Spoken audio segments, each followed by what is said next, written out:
Canción, la que cantamos recién, la conozco. Es más, una vez Eddie la cantó una vez en La Esperanza, me acuerdo, y le pedí los acordes para poder tocarla después en guitarra.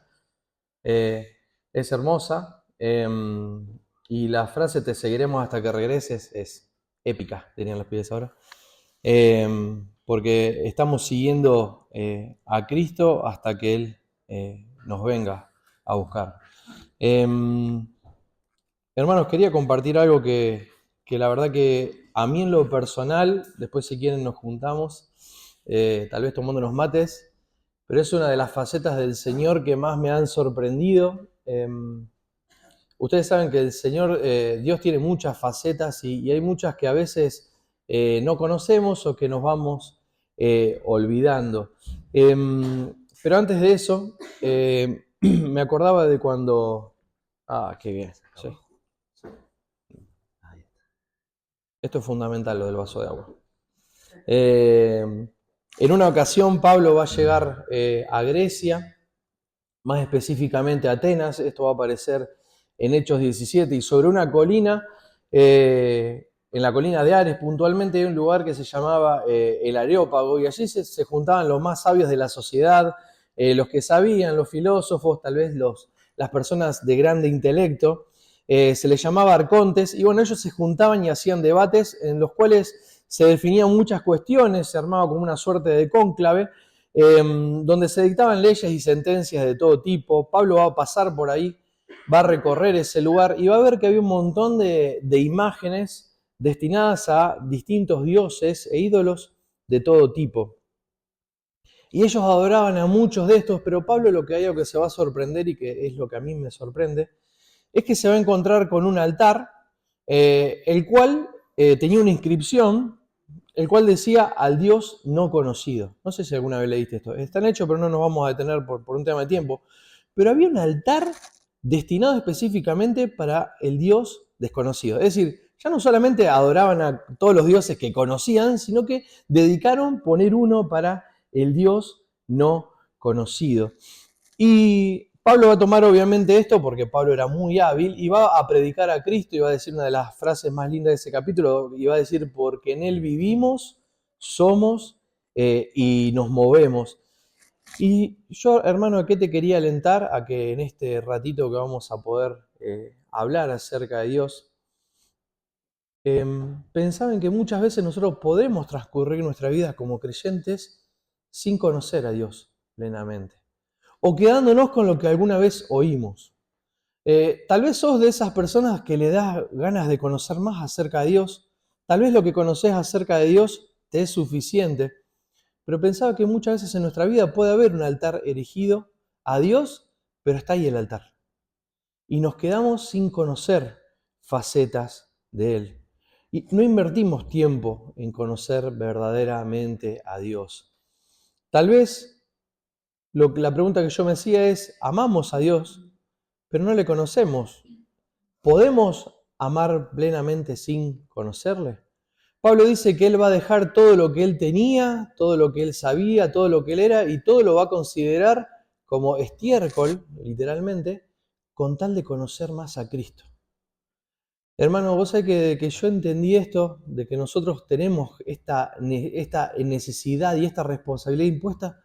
Tenemos que conocer más a Dios. Tenemos que gastar tiempo, tenemos que a veces invertir, tenemos que preguntarle a hermanos que saben. Yo tengo ahí hermanos en la iglesia donde puedo ir porque hay miles de cosas que no sé.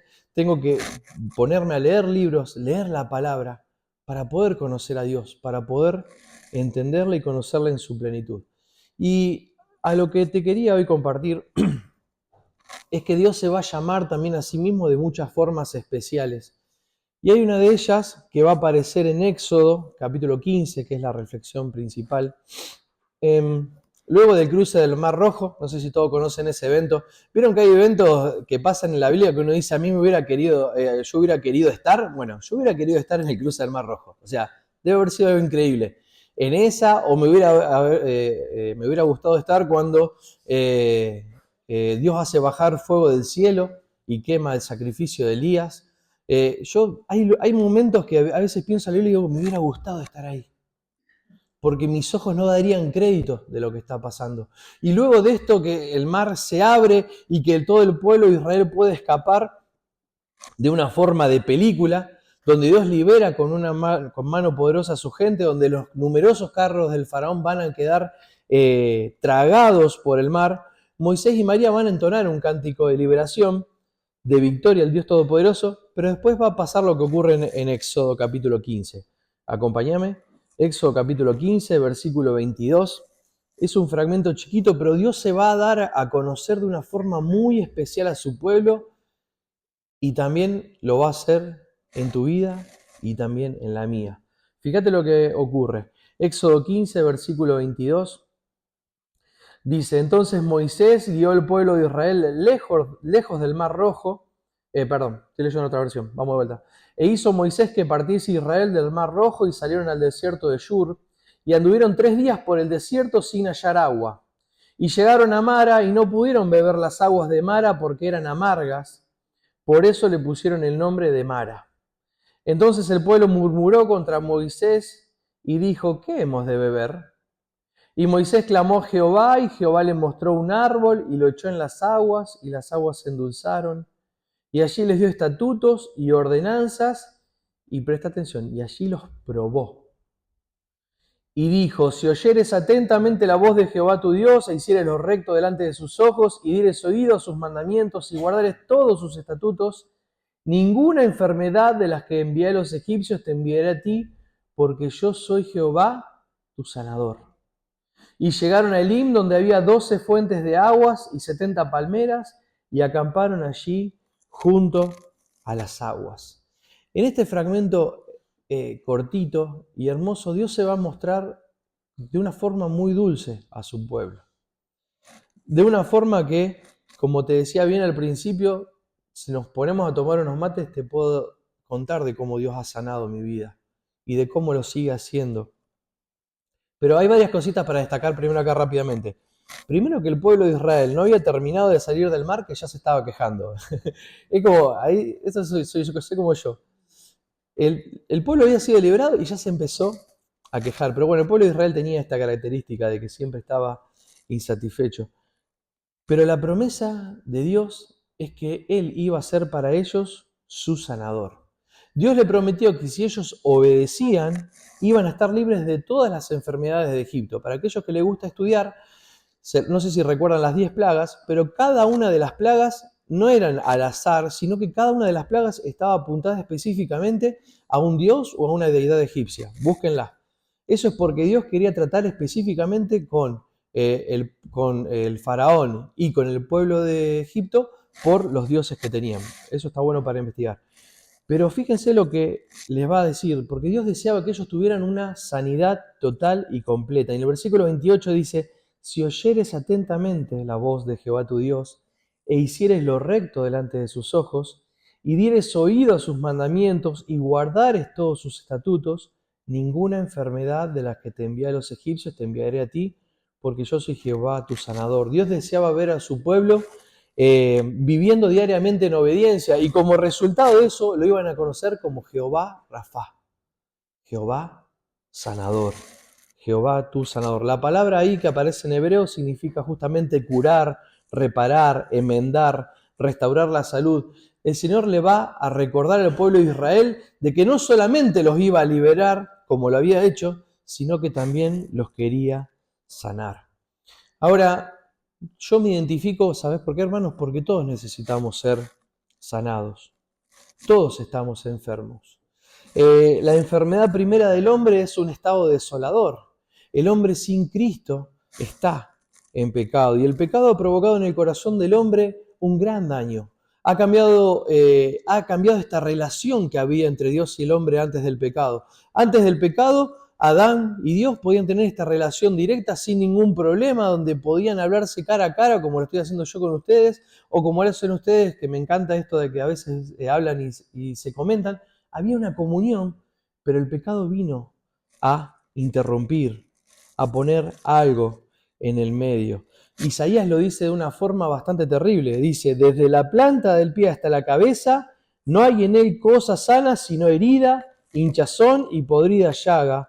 No están curadas sus heridas, ni vendadas, ni suavizadas con aceite. El pecado en el corazón del hombre ha provocado un gran daño, hermano. Y no hace falta ser alguien que conoce la Biblia. Nosotros vemos en el barrio, vemos en el mundo las cosas terribles que ocurren. Y todo esto ocurre a causa del pecado del hombre. Y Jesús también va a hablar acerca de esto, mientras estaba rodeando de pecadores y los fariseos preguntaban, ¿por qué se junta con pecadores? Y él, al oír esto, fíjate lo que dice en Mateo 9:12, le va a responder, los sanos no tienen necesidad de médico, sino los enfermos.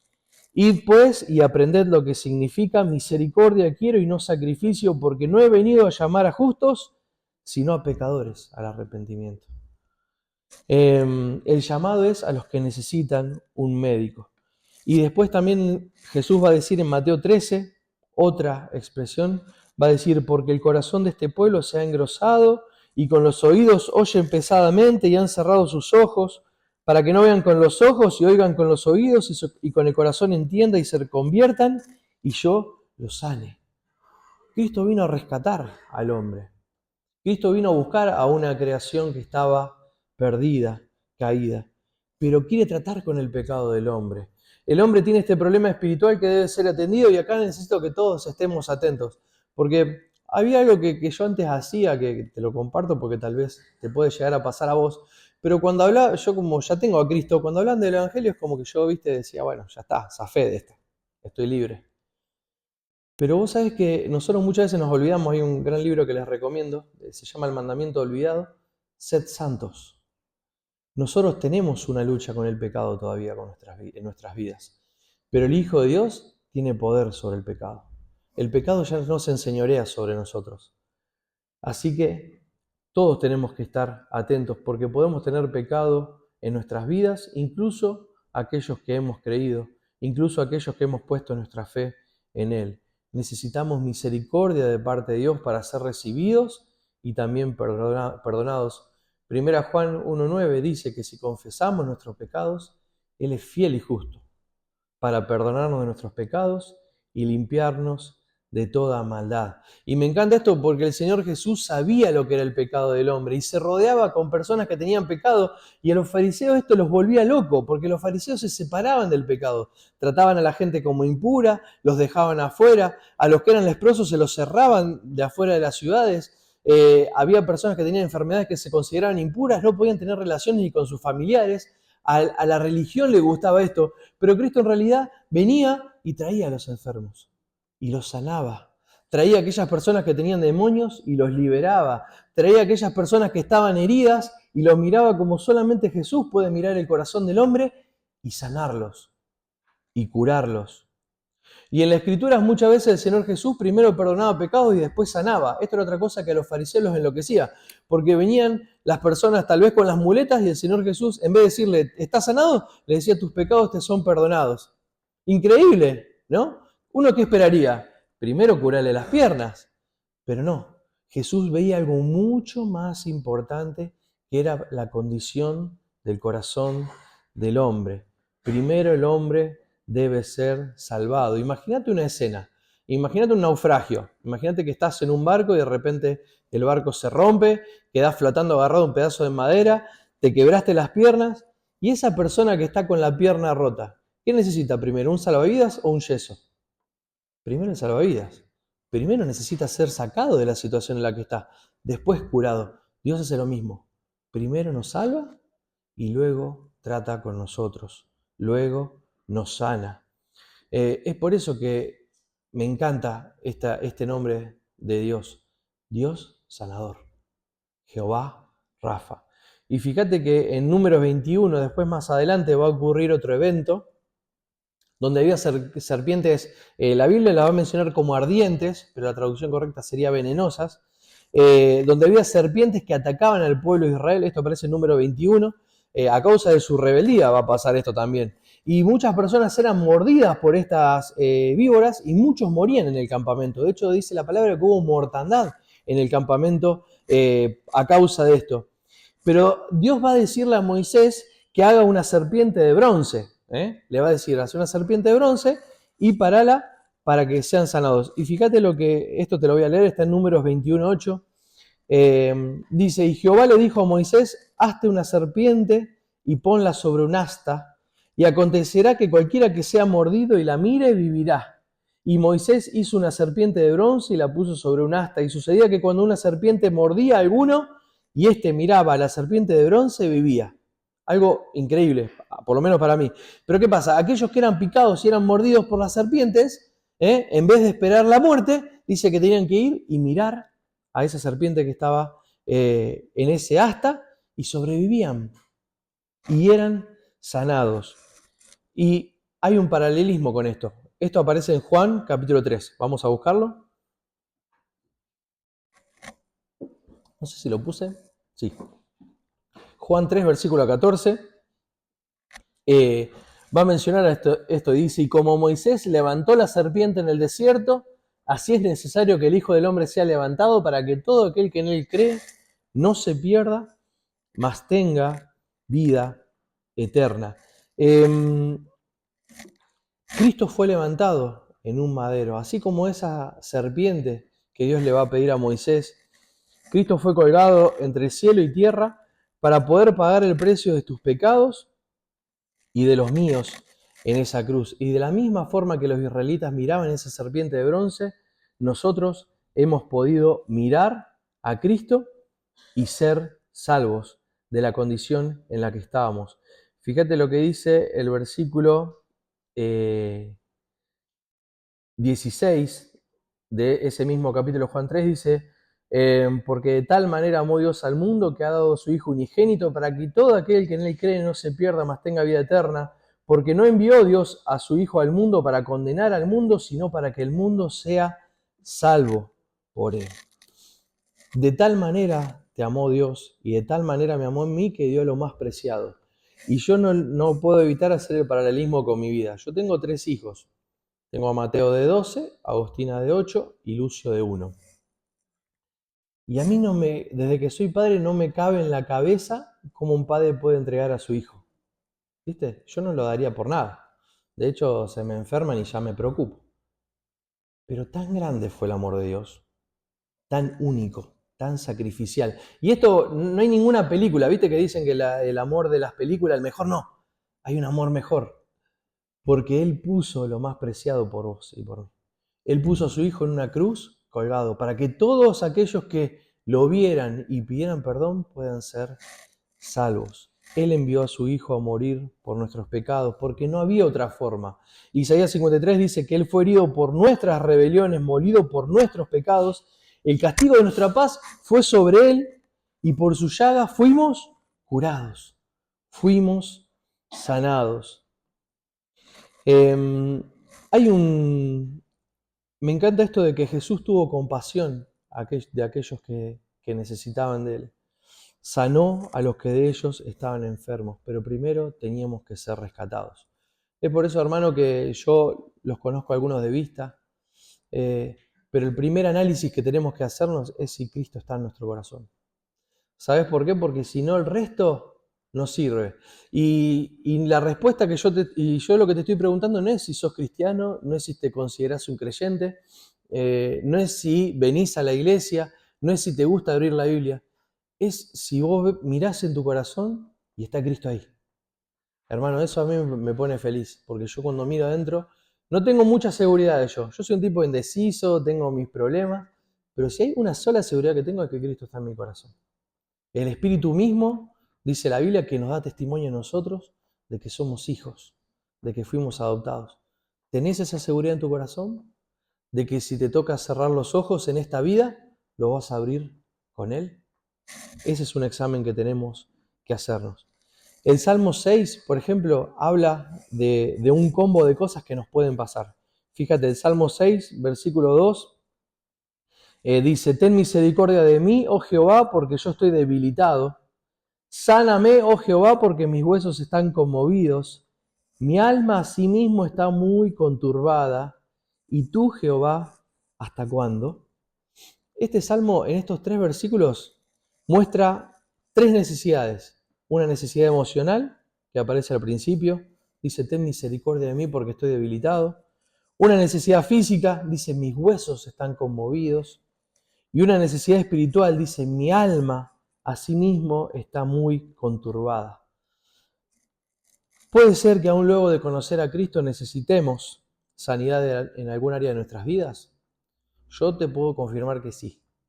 ¿Sabes por qué? Porque Dios ha ido sanando mi corazón de un montón de cuestiones a lo largo de este camino del cual Él me lleva de la mano como si yo fuera un nenito, porque no sé muchas cosas.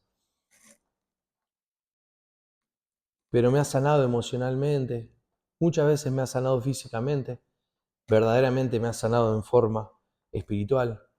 Tal vez Dios quiera sanar pecados ocultos que tenemos.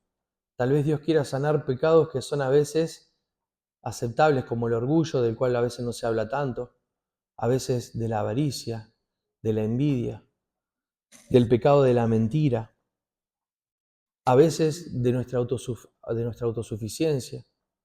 Tal vez Dios tiene que reparar nuestra autoestima porque a los ojos de Él somos preciosos. ¿Qué es lo que Dios tiene que sanar en nuestras vidas? Tal vez la lista sea demasiado larga para nombrarla, pero qué necesario y qué bueno que es tener un Dios sanador, hermanos. Qué necesario que es tener alguien que suavice nuestras heridas con vino y con aceite. ¿Sabes por qué? Porque muchas veces la diferencia entre un cristiano y una persona que tiene a Cristo no es tan notable. Porque seguimos con cosas de nuestra vida pasada, seguimos con heridas, nos cuesta perdonar, nos cuesta recibir perdón, nos cuesta darle a Dios la llave de nuestra vida y decirle, tomá, ocupate, y a veces nos quedamos agarrándonos cosas como si fueran nuestras, y Dios quiere que le brindemos toda nuestra vida y todo nuestro corazón. Todos tus recursos son de Él, tu tiempo es de Él, tu vida es de Él, tu corazón es de Él. Siempre me acuerdo de esta historia que una vez la escuché en una prédica, no es tan gráfica, pero es de un misionero que fue a Brasil y dice que había un niño que estaba sentado en un cordón ahí de la vereda con un pan verde, con hongos, ¿viste? Lleno de, ¿viste? El pan cuando se pone verde, que está feo. Y el nene comía pedacitos de pan y lo tenía agarrado, ¿viste? Y no lo soltaba. Y entonces el misionero le dio cosa, se fue y se cruzó a la panadería y le compró un alfajor así de chocolate gigante y se lo quiso dar. Y se lo quiso cambiar por el pan mozo, por el pan con hongos. Yo lo hubiera cambiado porque a mí me gusta el dulce. Pero ¿sabes lo que pasaba con él? No le daba el pan, porque era de él, porque era lo que conocía. Y hermanos, nosotros muchas veces no queremos soltar lo que nos parece o lo que nos dijeron o lo que entendimos para agarrar algo mejor que es lo que Dios nos está dando. Hermano, tal vez sea el momento para soltar algo y que Dios nos dé algo mejor. Hermanos, la iglesia, esta iglesia me encanta también porque es un lugar donde se sana, donde se recibe, hermanos. Ojalá que esta iglesia pueda, Dios la pueda ver y pueda verla como un lugar donde vienen los heridos y son sanados, donde vienen los quebrantados de corazón y sus heridas son suavizadas. Tengamos cuidado, la otra vez hablaba de esto en el grupo de jóvenes, porque en la iglesia hay cierto grado de vulnerabilidad, ¿no? No nos contamos las cosas, oramos por las cosas por nuestras debilidades, por nuestras enfermedades, para que hermanos nos ayuden, y muchas veces en esa vulnerabilidad podemos herirnos. Tengamos cuidado, hermanos. Manejémonos con cuidado aún en la iglesia. Pero qué lindo es contar con un Dios que es sanador. El Salmo 147:3 dice, Él sana a los quebrantados de corazón y venda sus heridas. El Salmo 34:18 dice, cercano está Jehová a los quebrantados de corazón y salva a los contritos de espíritu. La versión lenguaje actual dice, Dios siempre está cerca para salvar a los que no tienen ánimo ni esperanza. Jeremías 33:3 dice, y yo les traeré sanidad y medicina y los curaré y les revelaré abundancia de paz y de verdad. Hermano, hay que entender que Dios tiene el control de nuestras cosas, pero que también nos quiere sanar. Y como el pueblo de Israel, antes de llegar a las aguas de Elim, tuvieron que pasar por las aguas amargas de Mara. Yo he pasado por aguas amargas. No fue tal vez el mejor momento, viste que uno dice, viste que son esos periodos de la vida cristiana que uno a veces no quiere contar. Pero a veces he pasado por el agua amarga de la prueba, por el agua amarga de la aflicción. Muchas veces Dios ha tenido que poner en el horno del fuego mi fe, como dice Pedro, para ver si era hallada preciosa. Él tuvo que ponerme en el crisol de la prueba para que yo tenga que aprender la obediencia. Él tuvo que ponerme en el crisol de la prueba para doblegar mi orgullo. Pero antes de llegar a las aguas dulces de Elim, como le pasó al pueblo de Israel, tal vez tengas que pasar por las aguas amargas de Mara. Y Dios va a permitir muchas veces estas etapas de dolor. A veces son aflicciones, a veces son momentos de problemas de salud, a veces son momentos de problemas económicos, a veces son dificultades en el hogar, pero todo eso que Dios permite tiene un propósito eterno, hermanos, que nosotros tal vez ahora no podamos ver con claridad, pero dura un tiempo nada más. Fíjate lo que dice el Salmo 35, dice, porque por un momento será su ira, pero su favor dura toda la vida. Por la noche durará el lloro, pero a la mañana vendrá la alegría. Isaías 19:22 dice, herirá a Egipto, herirá y lo sanará, y se convertirán a Jehová y les será clemente y lo sanará. Job 5:18 dice que Él es el que hace la llaga, pero también el que la venda. Él hiere y sus manos curan. Salmo 32 dice, Jehová Dios mío, a ti clamé y me sanaste.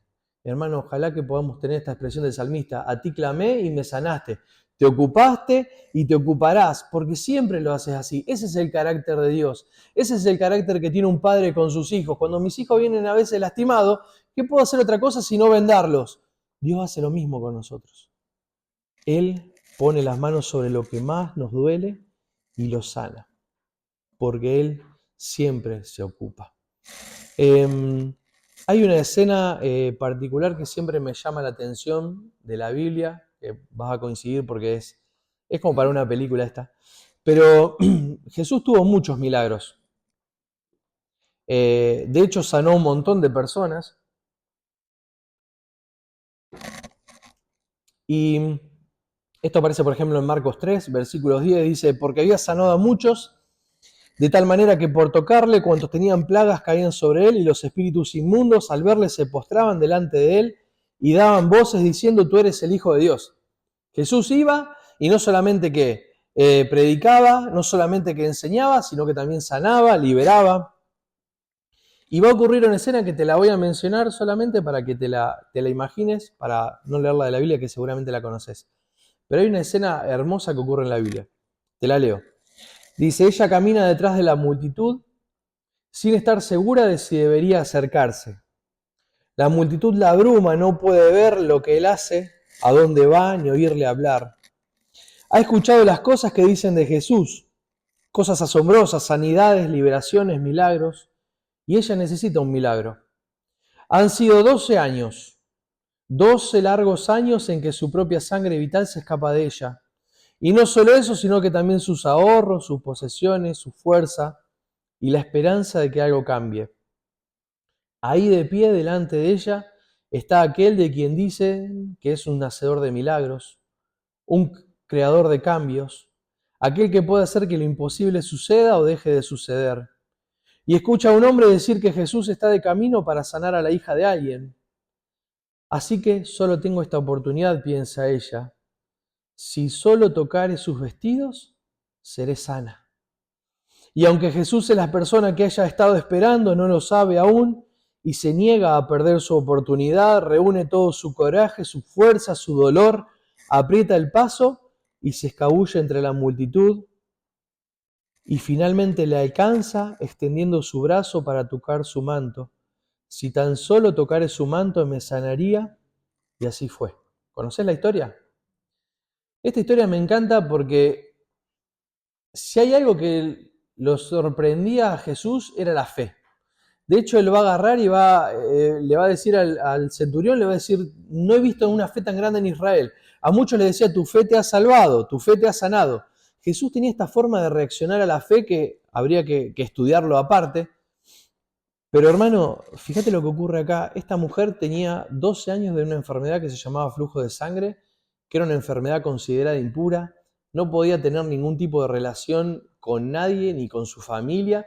El lugar donde se acostaba no podía ser solamente para ella, tenía que hacer rituales de purificación todos los días.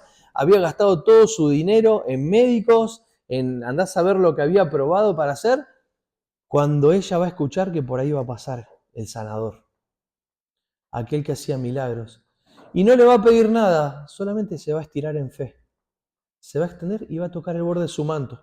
Y mientras la multitud apretaba al Señor Jesús, el Señor Jesús va a decir, ¿quién me tocó? Y los discípulos van a decir, te estamos rodeando, estamos apretándote. Y Jesús va a saber que salió poder de él. Y esta mujer fue sana. Y me encanta porque el Señor Jesús igualmente va a tener un momento de personal con ella. Y va a hablar con ella. Y le va a decir, hija, tu fe te ha salvado, ve en paz. No solamente necesitamos ser rescatados, no solamente necesitamos ser sanados, sino que también muchas veces necesitamos paz. Muchas veces necesitamos el consuelo del sanador. Y acá yo veía la importancia de la fe, hermano. Y esto no tiene nada que ver con el mensaje porque no lo tengo anotado, pero es algo que también he hablado hace poco. Hermano, no menosprecies tu fe. La fe que vos tenés en Dios es algo precioso que Él ha puesto. Y aunque a veces parezcan, a veces te puede pasar como yo, que las oraciones a veces son como, viste, aviones transbordadores que llegan a la presencia de Dios y estás seguro. Y a veces mis oraciones son como avioncitos de papel. A veces cuando no estoy bien, a veces oro, pero ¿sabes qué? Aún así esa fe es valiosa delante de los ojos de Dios. Esta mujer se estiró en fe, sin hablar, sin nada, y va a tocar el manto y va a recibir el consuelo del sanador. Nos preguntamos muchas veces si Jesús quiere sanarnos y como Él a veces no lo ha hecho, nos sentimos dolidos, nos sentimos heridos. Pero a veces tenemos que hacer como el leproso. El leproso, ¿sabe cómo le dijo al Señor Jesús? Si quieres, puedes sanarme. Y Jesús le va a decir, si quiero. Y al instante fue sanado. La sanidad de esta mujer ilustra un montón de cuestiones, pero también la sanidad espiritual de todos aquellos que confiamos en Él y le seguimos. El Salmo 103 dice, bendice alma mía al Señor y no olvide ninguno de sus beneficios. Él es el que perdona todas tus iniquidades, Él es el que te salva, pero también dice el que sana todas tus enfermedades. Dios tiene todo el poder para hacerlo. Ahora la pregunta, hermanos, y lo que yo te quería alentar esta mañana, ¿llegarás hasta Él con fe? ¿Te estirarás? ¿Vas a seguir orando por eso? Que a veces parece que ya tenés el no. Seguí orando, seguí clamando. Buscá a hermanos, orá. Oren por los pedidos de salud, oren por los problemas económicos. Hermanos, la fe es extremadamente valiosa en el corazón de un hijo de Dios. Su poder es asombroso. Yo creo que Él es el sanador. Ahora, ¿nosotros lo creemos? ¿Nosotros verdaderamente podemos poner nuestra fe en el medio o solamente es una fe teórica? Es como esa ilustración de una iglesia que la escuché. Había un lugar donde había una iglesia en un pueblo donde no llovía, donde estaban en sequía. Y entonces los hermanos de la iglesia dicen, bueno, vamos a orar. ¿Qué podemos hacer sin otra cosa que orar? Y está perfecto. Entonces dice, vamos a juntarnos todos para orar, para que Dios haga llover. Y todos se juntaron a orar, pero el único que había ido con un paraguas era un niño. Palazo para mí. A veces necesitamos tal vez volver a la sencillez de un niño y creer que Dios puede hacer lo imposible en las situaciones que nosotros a veces no podemos entender. Hermano, primero hoy Dios mira nuestros corazones. ¿Cristo está ahí? ¿Habita Cristo por la fe en nuestros corazones? La primera obra de sanidad fue hecha. Hemos recibido el perdón de nuestros pecados. 1 Pedro 2:24 dice que Él mismo cargó nuestros pecados en su cuerpo sobre la cruz, a fin de que muramos al pecado y vivamos a la justicia, porque por sus heridas fueron ustedes sanados. Hermanos, le quiero dejar un texto a la iglesia. Está en 2 Crónicas 7:14. Dice, si se humillare mi pueblo, sobre el cual mi nombre es invocado, y oraren y buscaren mi rostro y se convirtieren de sus malos caminos, entonces yo oiré desde los cielos y perdonaré sus pecados y sanaré su tierra. Una sola condición, humillarnos, bajarnos del pony en el que estemos, dejar de lado el orgullo, orar, buscar a Dios en fe, con sinceridad, como un niño, arrepentirnos. ¿Y sabes lo que vamos a tener como resultado? Lo que dice el texto. Dice, entonces yo oiré, un oído atento. Dice, y perdonaré sus pecados y sanaré su tierra. Hermanos, Dios puede sanar nuestras vidas, puede sanar mi vida. No pares de orar, pero también puede sanar tu familia y no dudo que también puede sanar lo que esté pasando en esta iglesia. Hermanos, ojalá que esto pueda alentarnos a buscar a Dios con todo nuestro corazón, a buscarle en fe, a orar y no desmayar, y como cantamos también, a seguirlo hasta que Él vuelva, hermanos. Les traigo los saludos de los hermanos de Parque, les traigo los saludos de mi familia. Ojalá que puedan renovar su fe para esta semana y que esperen a Cristo que puede venir a buscarnos en cualquier momento. Pero si tu corazón está herido, hermanos, vayan a la presencia de Dios. Vayan a la cruz. Vayan al lugar donde voy yo. Mis hijos vienen corriendo a mí. Y si ellos supieran que yo salgo corriendo para otro lado, yo cuando tengo problemas, me voy a la cruz. Me voy a orar. Me voy a llorar delante de la presencia de aquel que es el único que puede curar mis heridas y del cual tengo siempre un abrazo disponible. Vamos a orar. Padre del cielo, te doy gracias porque eres un Dios bueno. Te doy gracias, Padre, porque así como tuviste paciencia con tu pueblo, con el pueblo de Israel, tenés paciencia conmigo, tenés paciencia con nosotros. Padre, pero así como te mostraste como el sanador, así como te mostraste como aquel que podía endulzar sus aguas, Padre, también te mostrás como un sanador en nuestras vidas, curándonos. Padre, te queremos pedir para que nuestra fe pueda ser reanimada, para que nuestra fe pueda ser renovada, para que nuestra fe pueda hacer cosas increíbles como la de esta mujer que solamente se estiró para tocar el manto de Jesús. Padre, te queremos dar gracias porque nuestra fe, aunque a veces nos parezca que es poca, es preciosa delante de tus ojos. Padre, bendice la fe de los hermanos en este lugar. Padre, bendice sus luchas. Padre, sana cada corazón. Padre, que podamos perdonar. Padre, que podamos ser sanados de cosas que nos han hecho. Padre, que podamos tener un corazón dispuesto a servirte. Padre, y te doy gracias porque el Evangelio resplandece en esta cuadra, en este barrio. Padre, y ojalá que así sea hasta el momento que vengas a buscar a tu amada iglesia en este lugar. Padre, te damos gracias por Cristo, por su obra en la cruz, inmensa, excelsa, magnífica, por ese amor derramado, transformado en sangre. Y te damos gracias, Padre, porque un día nos rescataste, un día nos sanaste y lo seguís haciendo. Te damos gracias en el nombre de Jesús. Amén.